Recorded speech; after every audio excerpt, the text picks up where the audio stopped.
I'm Abby. I am an administrator and academic counselor with Student Disability Services. I just wanted to take a minute and say hi, everyone, and thank you so much for coming to our workshop today. This workshop is going to be led by Cassi Hall. She is a master tutor with the Technique Center, and she's just going to talk to us a little bit about balancing our plate as well as kind of, managing these hectic times between balancing work and life. So I'm going to go ahead and let her take it away. Thanks again for joining us. Here's Cassi. Hello, everyone. Thanks for joining. I'm Cassie. I am also a student here at Texas Tech. If you're not familiar with the Technique Center, I work here as a tutor and I'm also a student. So I figured that self-care is one of those topics that everyone can kind of use a little bit of information about. I usually need to talk about it multiple times. It's one of those things that it's really easy to neglect, especially during like school and work and whenever things get really hectic. And ironically, that's also usually whenever we need it the most. So hopefully you guys gained something out of this. I know I did just by making this presentation.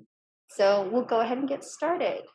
So the agenda for today, we're going to go over goals, a little bit of tips for success. Spoiler alert, those are organization and prioritization, setting boundaries, and then a few daily self-care habits. And like Abby said, we'll have about 15 minutes at the end for a Q&A. So we'll jump right into it. So first thing to think about is what you want to accomplish. A lot of the times it's true what they say, old habits do die hard. So thinking about why you want to make these changes kind of makes it easier to visualize yourself going through with them and getting the outcomes or the awards that you want. So here, I just kind of have think about some outcomes that you would like to achieve in your own life as far as academic goals, career goals, personal goals, spiritual goals, anything like that. And to kind of go along with that, here on this next slide, I have a vision board. So that's a really good way to kind of have all of your goals set in one space. If you just have one place where you put all of your goals from individual areas of your life, a lot of the times it just makes it easier to reference back to that. And I think writing down your ultimate goal that you have, like getting into this secondary school or working in this kind of environment or being in this kind of career, kind of helps you to visualize your goals, and they're kind of like written out and not just something in your head that you think about. And then that can kind of give you a sense of purpose and a sense of motivation whenever you're kind of like feeling down. But I think it's a good tool. So a few tips for success: organization and prioritization. Like those are the top two that everyone says, and it's for good reason, because they are the ones that will really get you on track, if you will. So there's a lot of pressure to obtain maximum productivity while at home. Like right now, especially during like the pandemic, we have remote learning and remote working. And so there's a lot of pressure to like, oh, you're not at work, so there's so much more that you can do at home. But a lot of the times that's not the case. It's still exhausting and it's still work that you have to do. So give yourself some grace. It's hard to work nonstop all day if you're at home. Some things that you can do is give yourself some breaks and set some boundaries to what you will do each day. So you can make a to-do list and kind of delegate like this many tasks to each day, and not just like, oh, I'm going to get all of this done in one day. Because I think that's pretty typical. I've done it myself, where I'm like, oh, I have all this free time. I will do all of it today. I'll get it all done. For the next one, prioritization. A lot of this is just thinking about what is important to you. Like, yes, you have your school life and your work life going on, but outside of that, what are the things that you like to do? That could be like going to the gym, taking naps, socializing with your friends, watching TV shows. It's important to make time for these things so that you can feel kind of like healed and refreshed. All right, we'll go to the next one. So a few tips for organizing and prioritizing your time. There's a lot of different methods that you can use. A lot of it is just finding one that works best for you. A lot of the times, if you aren't good with paper, there are a lot of digital things that you can use. So Here, I just put 3 of the ones that I am kind of interested in. If you want to do more research over this, there are like tons. But the first one that I have here is a habit tracker. And this is just kind of a PDF that I got from a website where on these sidebars here, you can kind of put the habits that you want to incorporate into your life. So that could be something small like taking vitamins, flossing your teeth, or it could be even something bigger like exercising 3 times a week or meal prepping or anything like that. Any kind of habits that you want to incorporate to kind of give yourself some time. Anything that is defined as self-care to you, you can put it in here. And then you just kind of track how many days in the month. There's 31 days. So that's representative of 1 month where you can just kind of mark off where you did that and where you accomplished that. And that way you can just kind of keep track of what you've got going on. A lot of the times you can discover some new things about yourself. I know some people have done like, what days do I spend money on? And so it's like, oh, maybe I should cut down on that. Or, hey, I'm not really spending that much money, so I'm saving money. Anything like that. So that's one that you could potentially use. Another one, bullet journaling. I don't know if any of you have ever heard of this. I'm super fascinated by it, but I've never had time to go out and do something like this. But basically what it is a notebook that you can kind of convert into anything that you want it to be. It could be a habit tracker, it could be a to-do list, it could be a planner, really anything. And there's a lot of creative freedom with this one. Like here, I just added a picture. You can add in anything that you want. You can draw. If you're not artistic, it's fine. You're gonna be the only one seeing this. So you can just kind of make it into whatever you want. As I was reading about this, it can be used as like a mindfulness tool. One, whenever you're sitting down and you're like writing out the days and you're creating your designs, it's kind of grounding you in the moment and just kind of getting you like focused on that one thing, which can be stress relieving. But also it's just kind of serves as a thing to look at like where you are and what you've got going on. So this is a really good tool. There's a lot more information about it, and I didn't feel like I could cover all of it in this one workshop. So I will be sending you guys a link with kind of some more information about it if you're interested. Like I said, there's paper bullet journals that you can do, and there's also like online ones that you can do as well. Using a planner, this one I feel like has been beaten into people's brains. If you don't already use the planner, you should. And it's, for me personally, it's one of the easiest things to kind of keep track of because you buy it and then it's already all laid out for you. So you really don't have to do much. But using a planner, this is just a good option if you're in school, if you have due dates and things coming up that you need to keep track of. Planners are a really good way to kind of put that all in one place. And you can also add any other obligations that you have socially, dentist appointments, anything like that. So with planners, here are just a few tips that you can do. Start big in terms of writing down the things that you need to remember. So a lot of the times planners go monthly, and you just start out by what are the monthly things that you have to do. Whenever you're in school, there's a big focus on like the semesters, like 3 to 4 months at a time, where you just go through and you write down every single due date. And then I know on some planners, there are even smaller sections where it's on a week by week basis. You can kind of go in and write out, what do I need to do today and this day? And like on Friday, I have this coming up. And then you have all of that in one place. So that's really useful as far as keeping track of what you've got going on. And it really helps, especially, I don't know if anybody else has experienced this, but with like everything moving online, I just had like brain fog and couldn't remember like my class times, which classes were online, which ones were in person, anything like that. So it was kind of a good method to say like, I have this class at this time in person or on Zoom. And then I just had all of that in one place, and I didn't have to worry about like finding this email or missing a class. even though that did happen a couple times, just because it was a little hectic. But like I said, with planners, a couple tips: use it every day. How many of us have bought a planner, filled it out, and then never looked at it again? Or didn't even fill it out? It happens. So that's a big one. Be sure to use it every day, look at it every day, mark it off, mark off your accomplishments for each day. Use the weekly sections to write down, especially if you have goals for the week. That's another good one. One thing that I use my planner for is I also write down what days I exercised.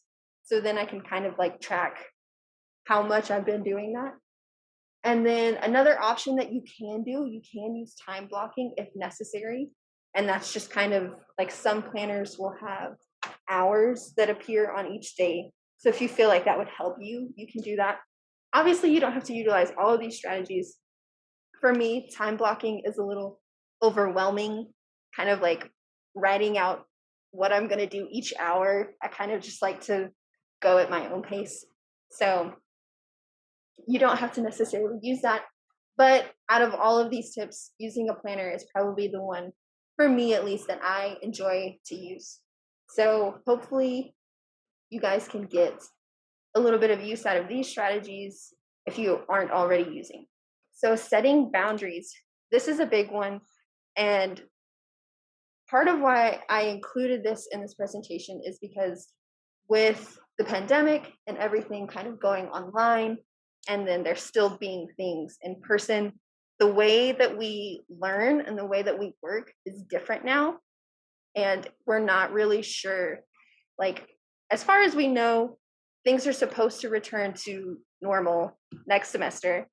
But with things like Zoom and Blackboard Collaborate and all of these platforms for like remote learning and remote working, we really don't know if it's ever going to be the same per se, or if it's going to go back to how it was before.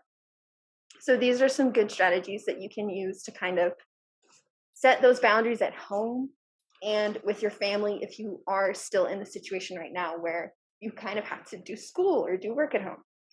So one thing to keep in mind is communication. Be proactive about it. Let your family and friends know when you will not be available. A lot of the times that's really hard to kind of keep track of, because if your family or friends are like, oh yeah, well they're just home all day, like they have a class at this time, but it's whatever, then it's kind of easy to like pick up that phone call and talk for an hour or 30 minutes when really you should use that time to be working. Also communicate with your boss or your professors about what you have going on, or if you're feeling stressed or overworked. I know during this time I've been really lucky, and I've had a lot of professors who have been understanding, where it's kind of like, I'm sorry, I have all of this going on, like this is the situation, and they'll kind of be understanding. And it's, you can't help it, we're all in the same pandemic right now. So just kind of keep in mind that by being proactive in your communication, that could really save you and set you up for success later. And then some boundaries at home for yourself, which is kind of, at least for me, the hardest thing to do. Get dressed for each day. That's the biggest one. Get up, kind of go through your normal routine, get dressed, eat breakfast. Eat meals in the designated area apart from your workspace. So wherever your desk is at, try not to eat your meals there, because then things can kind of get like messed around in your brain. It's kind of the same thing as don't work while you're in bed, because then you kind of associate like working and like studying to being in bed, and then it makes it hard to fall asleep at night. It's kind of the same thing with working or eating at your desk. So it's kind of like, when do you get a break? Your lunchtime, whenever things are in person, your lunchtime, you go away, you kind of come back an hour later, and then that's your time. So create that time for yourself whenever you're at home as well. In addition to that, create a workspace in your home that kind of gives you energy and that you don't mind being at, because chances are you will be at it for a while. And like I said, we don't know really what the new normal is going to be like after all of this. So if you already have that workspace kind of established, then you can just have that to work at. Okay, and then I have just a couple of some daily self-care habits. These are kind of just depends on what your priorities are and what you feel like you would want to do. Find an exercise routine that is comfortable for you. I know a lot of the times, especially at the beginning of the pandemic, it was like, oh, I have all of this time. I'm going to read those books. I'm going to exercise. I'm going to get fit for the summer and like do all of these things. But at this point, like, that's a lot of pressure to place on yourself. Just kind of find something that's comfortable for you to do. Give yourself some time to breathe and do some of the things that you enjoy.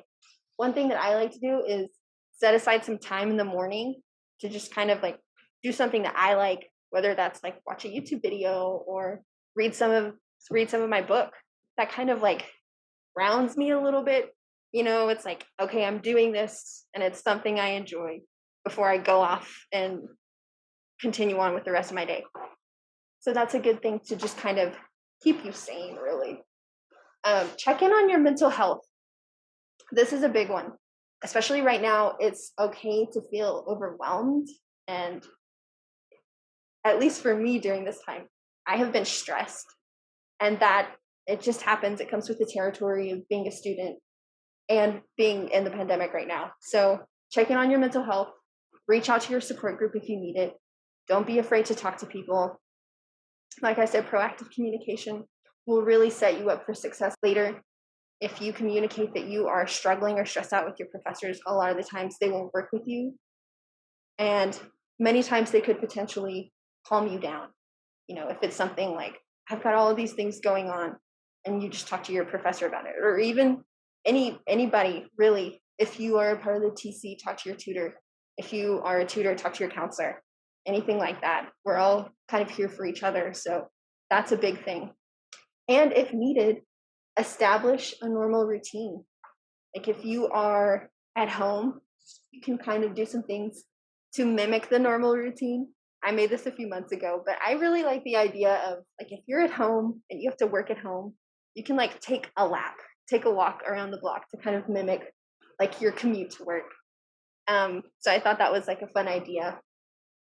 Keep your previous lunch and or break times just to kind of keep things as normal as possible, getting you into that routine.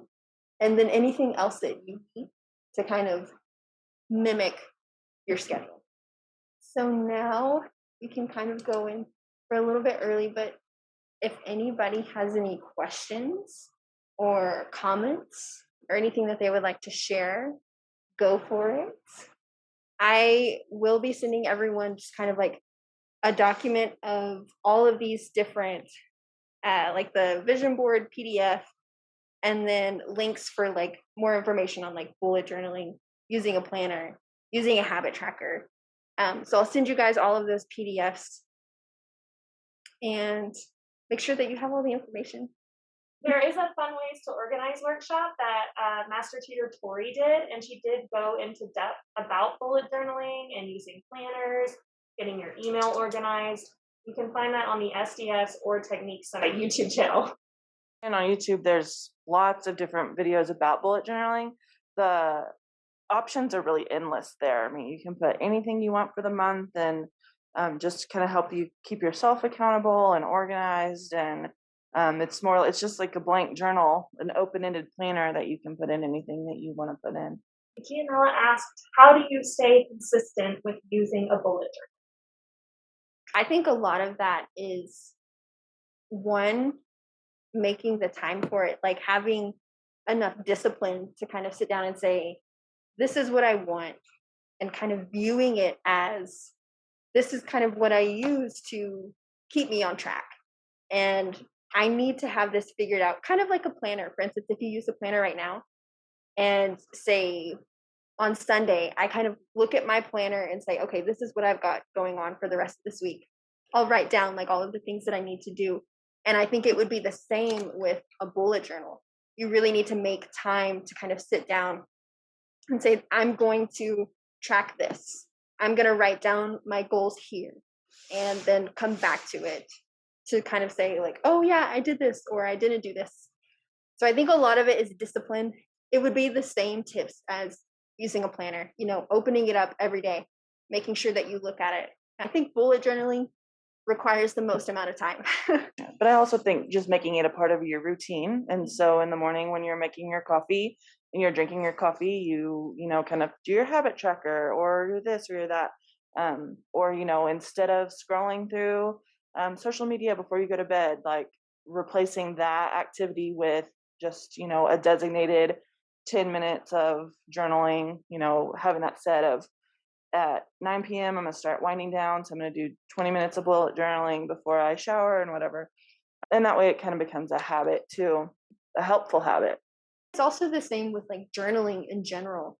Like you kind of have to be very intentional about setting aside time to dedicate to journaling or anything like that. And I think it's the same thing.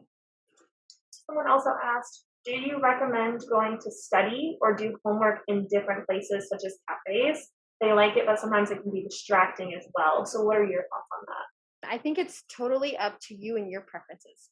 So for me, sometimes I have been like, oh, I've studied at my apartment for like a month now. Like I need to get out and just go somewhere else, because a lot of the times your productivity can increase if you are in a different place, you know, and you just kind of like put your headphones in and you start studying.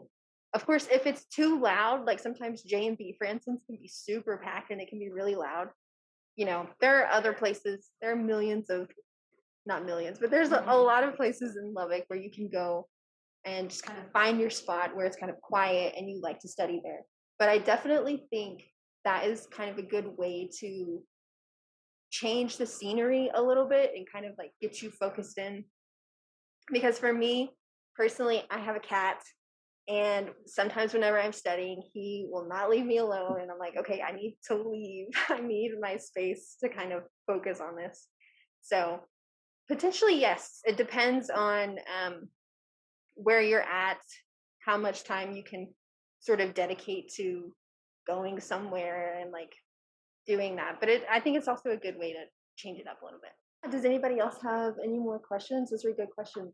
So kind of what I was getting from this personally is like, I don't really have a planner. I don't have like one thing that has like all my stuff lined up that I can get. Say like if I put a calendar on my computer, which I usually write things down, which is where I'm kind of getting the bullet journaling, like where I should implement that into my schedule, like so I can write things every day on that, but also look at my calendar, which I don't like have a habit of doing, Right. and have everything on the calendar, but then write like the general goals and everything else on like bullet journaling. But I don't know how to set up like a calendar through like my computer. Would there be like some resources, like say I come into SDS and like say I'm a part of that and go in and like talk to someone and have them help me walk through setting up like an Outlook calendar or something like that? Absolutely. We'd be glad to do that for you.